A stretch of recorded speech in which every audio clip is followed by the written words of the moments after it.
गिबियावनो बयखौबो दिनैनि गोदान मोनसे भिडिअ बरायग्रोनानै लाबाय। थांनाय 26 आरो 27 एप्रिल खालाराव गसाइगाव पुलिस थानानि सिङाव थानाय ओनसोलफोराव अपारेशन खालामनायनि गेजेरजों सानै सानथालि मानसिखौ हाथियारजों लोगोसे हमनो हानाया थारैनो बिटिसिआव माखासे इलिगेल एक्टिभिटिसफोरखौ बांहोनो थाखाय गुबुन जायगानिफ्राय हाथियार लाग्रा मानसिफोरा बिटिसिआव हाबफैखुमागासिनो नामा, जायनि थाखाय बिटिसिआव सानथालि हारिनि मानसिफोरा गोहो गोरायै दुंहाव थासारि सोमजिहोगासिनो आरो बेजों लोगोसेनो बिटिसिआव थानाय सानथालि हारिनि मानसिफोरा बायजोनिफ्राय माबाफोर थुलुंगा मोनदों नामा, बेखौ लानानै बिटिसिनि थागिबि हारि स्पेसियेलि जोंनि बर' रायजो राजाफ्रा बे समाव माबादि सांग्रां जानांगौ, बैफोर गासैखौबो दिनै आं बे भिडिअनि गेजेरजों सावरायगोन। बेनिखायनो नोंथांमोना भिडिअखौ स्किप खालामाजासे जोबजासिम नायलां। भिडिअखौ जागायजेननायनि सिगां नोंथांमोननिसिम गुरैयै खावलायनाय, जायफोर दासिमबो आंनि चेनेलखौ साबस्क्राइब खालामनानै लायाखै, सिगाङावनो साबस्क्राइब खालामनानै लाग्रोनो खावलायहरनाय जाबाय, जाहाथे आंनि गोदान आपडेटफोरखौ मोननो हायो।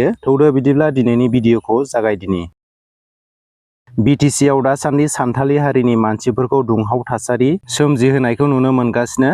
थारैनो बिटिसिआव बायजोनि मानसि हाबफैनानै सानथालि मानसिफोरखौ थुलुंगा होगासिनो नामा, बेयो मोनसे गिदिर सोंथि। थांनाय 26 आरो 27 एप्रिल खालाराव क'क्राझार जिल्ला गसाइगाव पुलिस थानानि सिङाव थानाय ओनसोलफोराव अपारेशन खालामनायनि गेजेरजों सानै सानथालि मानसिफोरखौ हाथियारजों लोगोसे हमनो हानाय जायो। दा बेवहाय बे मोनसे सोंथिया सिखारो दि हाथियारजों लोगोसे हमजानाय बे सानै सानथालि मानसिफोरा थारैनो बिटिसिनि थागिबि नंगौना नङा, ना बैसोरो बिटिसिनि बायजोनिफ्राय हाबफैनानै बिटिसिआव दुंहाव थासारि सोमजिहोनो सोलो खालामदों। बैफोरो थारैनो साननो गोनां, जायखौ लानानै जोंनि साफ्रोमबो बर' रायजो राजाफ्रा सांग्रां जानो गोनां। हाथियारजों लोगोसे हमजानाय सानै सानथालिफोरनि मुङा फारियै जितेन हासदा आरो मार्टिन हेम्ब्रम होननानै मिथिनो मोननाय जादों। पुलिस बिफाना बिसोर सानैनिफ्राय गंसे पिस्तल, गरथाम 7.65 mm गुलि, गंनै मबाइल फन आरो गंसे मटर साइकेलखौ बोखांनो हायो। क'क्राझार जिल्ला DSPनि दैदेननायाव बैसोर सानै सानथालि सुबुंखौ हमनो हानाय जायो। दा बुंनो गोनां बाथ्राया बेसोदि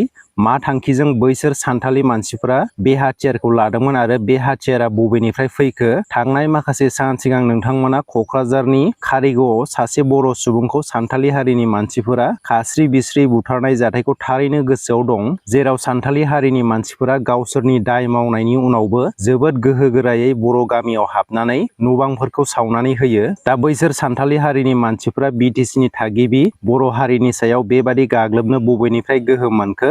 थांनाय सानाव क'क्राझारनि कारिगावआव जानाय जाथायनि आन्दोआव सानथालिफोरजों नाक्सालिस्टफोरनि आखाइ दं होननानै आसाम पुलिसआ फोरमायनाय एबा मोनसे स्टेटमेन्टखौ नुनो मोननाय जादोंमोन। आसाम पुलिसनि बे मोनसे स्टेटमेन्टखौ नोजोर बोयोब्ला थारैनो साननो गोनांदि बिटिसिआव नाक्सालिस्टफोरा हाबफैनानै सानथालिफोरखौ थुलुंगा होनानै बिटिसिआव थागिबि बर' हारिखौ गाग्लोबहोदों नामा, बेयो थारैनो साननो गोनां। मानो होननानै बुङोब्ला दासान्दि समाजारि बिजोङावबो सानथालि हारिनि मानसिफोरा बर' हारिनि सायाव हेंथा बाथ्रा बुंनायखौ नुनो मोनगासिनो। बे बाथ्राखौबो मख'नो गोनांदि बिटिसिनि गोबां हाग्रा ओनसोलाव सानथालि हारिनि मानसिफोरा आयेन बेरेखायै हाग्रा सिफायनानै थानो लागासिनो, जेराव थांनाय साननैसो सिगां रुनिखाता हाग्रा खोन्दोआव आयेन बेरेखायै थानाय माखासे सानथालि मानसिफोरखौ फरेस्ट बिफाना हमनाय जादोंमोन। बेनि उनाव सानथालि हारिनि मानसिफोरा रुनिखाता फरेस्ट अफिसाव फैनानै दुंहाव थासारि सोमजिहोनायजों लोगोसे फरेस्ट अफिसखौ सावना होनायखौबो नुनो मोननाय जादों। दा बैफोरखौ नोजोर बोयोब्ला थारैनो सानथालि हारिनि मानसिफोरा हाथियार दैग्रा आफादनि मदद मोननानै बिटिसिआव गोहो गोरायै गाग्लोबनो साहस मोनगासिनो दं नामा, बेयो थारैनो साननो गोनां। बेनि सायाव बिटिसि सरकारा गोख्रों एक्सन लायाब्ला उननि समाव बिटिसिआ गुबुननि आखायाव थांनो बारा गोबाव सम नांनाय नंला होननानै आं सानो। ओरैनोबाबो बर' हारिखौ फारफ्रोमबो बिथिंनिफ्राय गुबुन हारिया गादबनानै दोननो नाजागासिनो। स्पेसियेलि बिटिसिआव बर' हारिखौ गादबनानै दोननो थाखाय गुबुन हारिया खाबु लाबाय थाखायो।